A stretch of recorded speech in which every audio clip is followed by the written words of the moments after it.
Bismillahirrahmanirrahim. Assalamualaikum warahmatullahi wabarakatuh.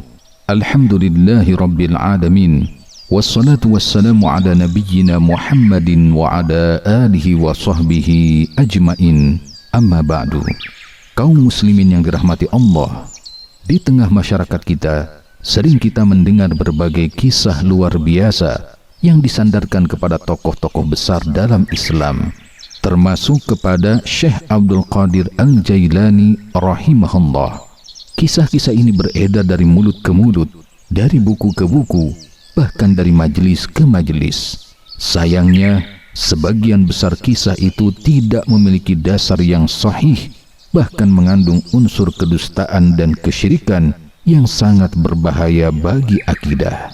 Disebutkan misalnya bahwa Syekh Abdul Qadir mampu menghidupkan orang mati dengan izin dirinya sendiri, atau mampu mengalahkan malaikat maut dan mengembalikan ruh seseorang yang sudah meninggal. Subhanallah, ini adalah cerita yang sangat jelas kedustaannya. Tidak ada satu manusia pun, bahkan para nabi sekalipun, yang mampu melakukan hal semacam itu. Tidak ada yang bisa menghidupkan dan mematikan. Tidak ada yang mampu mengatur alam semesta. Tidak ada yang mengetahui perkara gaib kecuali Allah semata. Keyakinan bahwa seorang wali memiliki kekuasaan semacam itu berarti telah menyaingi sifat-sifat ketuhanan Allah, dan itu adalah bentuk kesyirikan besar yang wajib dijauhi oleh setiap muslim.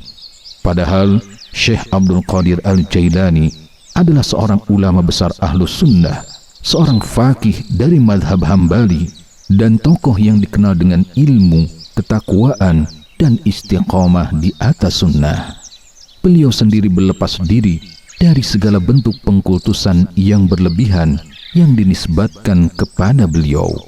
Para ulama besar seperti Ibnu Rajab Al-Hambali rahimahullah telah menegaskan keutamaan beliau dan menolak segala cerita berlebihan yang tidak pernah dilakukan oleh beliau. Sikap berlebihan terhadap makhluk bukanlah hal sepele. Inilah penyakit lama yang pernah menimpa umat-umat terdahulu, bahkan menjadi awal mula munculnya kesyirikan di muka bumi. Allah Subhanahu wa Ta'ala menceritakan tentang kaum Nabi Nuh alaihissalam dalam firman-Nya, A'udzu billahi minasy syaithanir rajim. وقالوا لا تذرن آلهتكم ولا تذرن ودا ولا سواعا ولا يغوث ويعوق ونسرا. Dan mereka berkata, janganlah sekali-kali kalian meninggalkan sesembahan-sesembahan kalian, dan jangan juga kalian meninggalkan Wad, Suwa', Yaguth, Ya'uq, dan Nasr. Quran Surat Nuh ayat 23.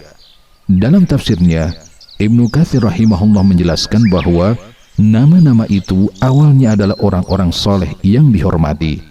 Setelah mereka wafat, generasi berikutnya mengagungkan makam dan gambar mereka, hingga akhirnya menyembah mereka.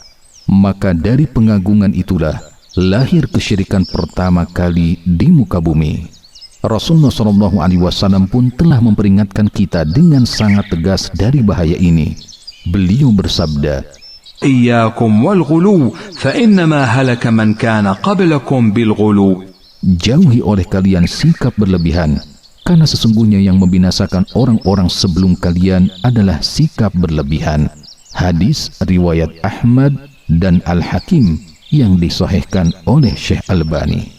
Hadis ini adalah peringatan keras agar kita tidak melampaui batas dalam memuliakan seseorang, sekalipun dia seorang ulama, wali, atau orang soleh. Karena sikap berlebihan bisa menjerumuskan kepada penyembahan seperti yang terjadi pada umat-umat terdahulu. Memuliakan para ulama dan wali adalah perintah agama, tetapi memuja dan menuhankan mereka adalah penyimpangan besar dalam agama. Islam mengajarkan keseimbangan. Kita menghormati tanpa mengkultuskan dan mengagungkan tanpa menganggap mereka memiliki sifat-sifat ketuhanan. Marilah kita jaga akidah kita dari segala bentuk khurafat dan keyakinan batil. Jadikanlah para ulama sebagai teladan dalam ilmu dan amal, bukan sebagai sumber kekuatan supranatural yang menyaingi kekuasaan Allah. Semoga Allah menjaga hati kita tetap lurus di atas tauhid, meneguhkan kita di atas sunnah, dan menjauhkan kita dari segala bentuk kesyirikan dan kebid'ahan. Wallahu a'lam. Wassalamualaikum warahmatullahi wabarakatuh.